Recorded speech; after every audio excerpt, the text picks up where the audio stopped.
Welcome to today's review of the magnificent Toyota Carina E. Now, this is one of those cars that we take for granted, and this is one of those cars that is about as ordinary as a Tesco behind me. But you know what? There's something a bit special about this car, and in today's review, I'm going to point out what exactly it is.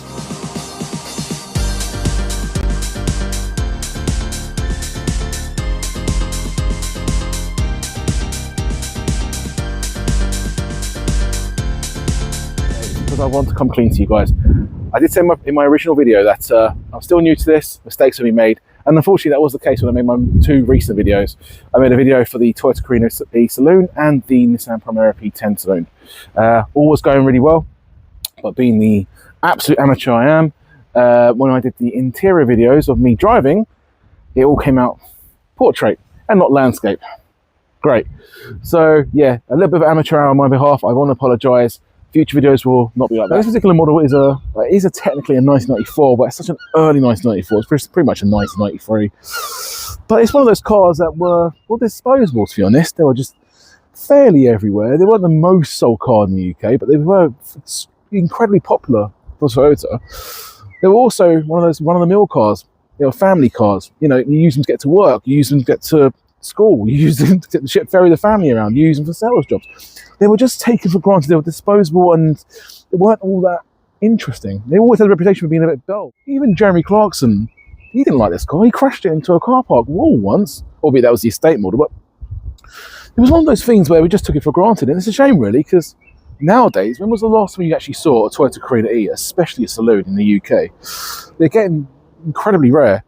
But there is something quite likeable about this car. It's a kind of Toyota-esque charm. It is your typical Toyota. When you think of Toyotas, you think of Camrys and Corollas and this car, the Carina E. But they are very likeable cars. Now, the reason I think it's a quite likeable car is because, for a start, it's incredibly comfortable. It's a lovely, smooth ride, very, very comfortable. And it's one of those cars that just makes you feel happy on the road. It's not necessarily going to be the most engaging, but I find there is a little bit of engagement with the driving. I mean, these did enter the touring cars. They weren't too successful. I mean, one did actually famously end up on the roof, but hey, you know, at least it went in there and just give it its best shot.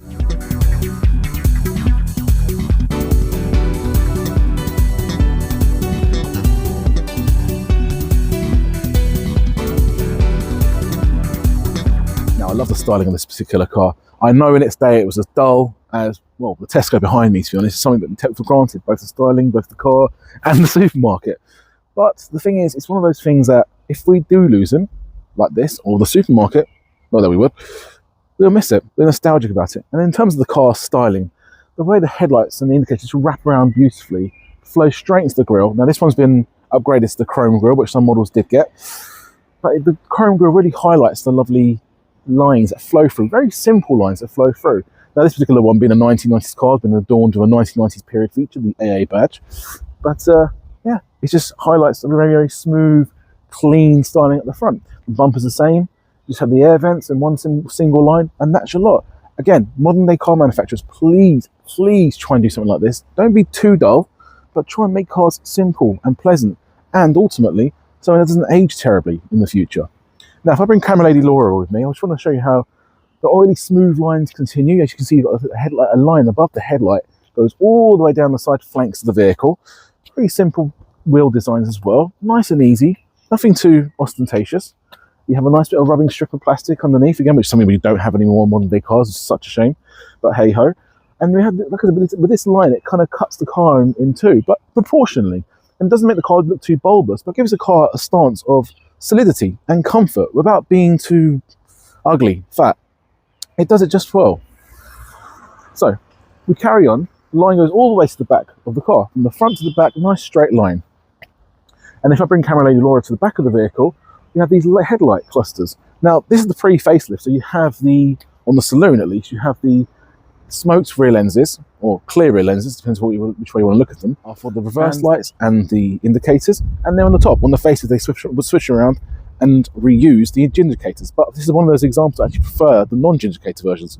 But anyway, you come to the back, it's all very clean, very smooth, and it almost continues that line that was on the side of the vehicle. Just keeps it flowing continuously, and it does extenuate.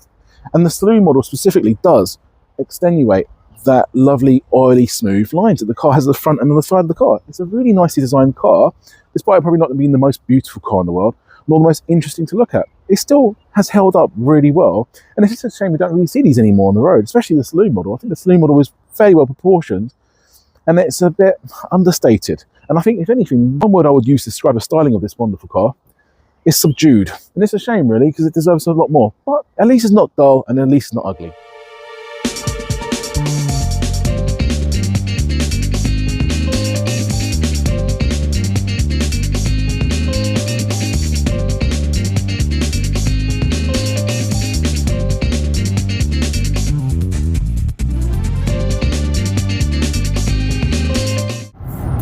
So this car was produced between 1992 and 1997, which was eventually replaced by the Mark I Toyota Avensis. Now, originally it was actually produced in Japan, but then production was shifted over to the UK by late 92, and this car was facelifted again in 1995, late 1995. Now, when it was originally released, it was released as a 1.6 petrol with a manual and automatic, and a 2-litre petrol, again with a manual and automatic. And we have the 2-litre diesel as well. This 1.6 automatic did actually have a little bit more horsepower, about 110, but it really feels that. When you're driving along, this car actually feels a lot nippier than you expect it to be. I mean, this car's 31 years old, but right now I'm driving the motorway, which is probably the best home for this sort of car. And it's keeping up with the traffic, no problem. It's smooth, it's comfortable, it's not struggling. I'm doing about 65 miles an hour and I'm barely touching 2,500 revs. Not bad at all. It's also incredibly smooth and fairly quiet here as well. Although there's a bit of a... I'll come back to smoothness in a minute. But in terms of the actual delivery of power, it's very linear. It's very, very smooth. Very typical Toyota in the 1990s. And as you can see, the camera's rattling around a little bit. There's a reason for that. It's the suspension. Now, don't get me wrong, this car is very comfortable. I'll give it that. Very comfortable. The engine delivery power is very, very smooth. Transmission's excellent, seamless. But the problem with the suspension is that it's not sophisticated. And it does send jolts and rattles through the body. And it's such a shame. It spoils what is otherwise a very subtle and very comfortable ride. A shame, it's a really big shame. It's a fantastic car to drive otherwise in that respect, in terms of comfort anyway.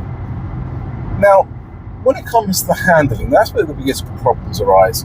Everyone criticises it for being boring. I know Joseph Lloyd recently reviewed this car and the handling. The steering felt dead. Again, horse for courses, I don't think that the steering is dead as such. I think the steering was fairly well connected. I feel that the front wheels are doing for a start. I don't feel like I'm completely disconnected. There's some cars, especially modern day cars, do. They feel incredibly disconnected.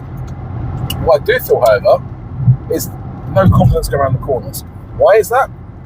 Because this has a lot of body roll. It's kind of like the effect of genuine plate or the House of Cards effect or something. No, I think it's actually quite fun in the corners, but not in the way you expect it. Not like a Primera or a Mondeo.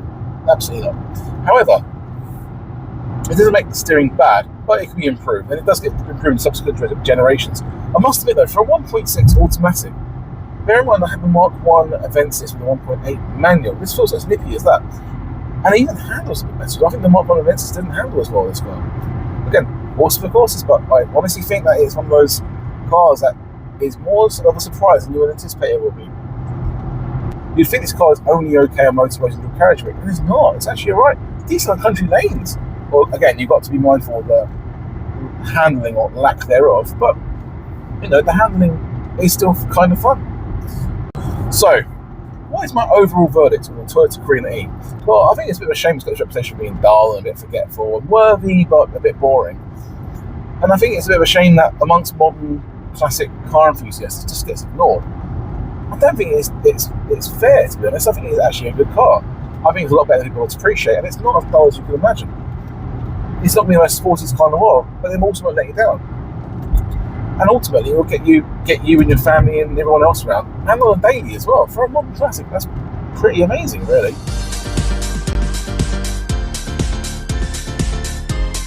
I think I'm going to give this car the full 10 out of 10. Despite its foibles, I really do think it's a fantastic car, and I think it is really worthy of the full 10 out of 10 marks.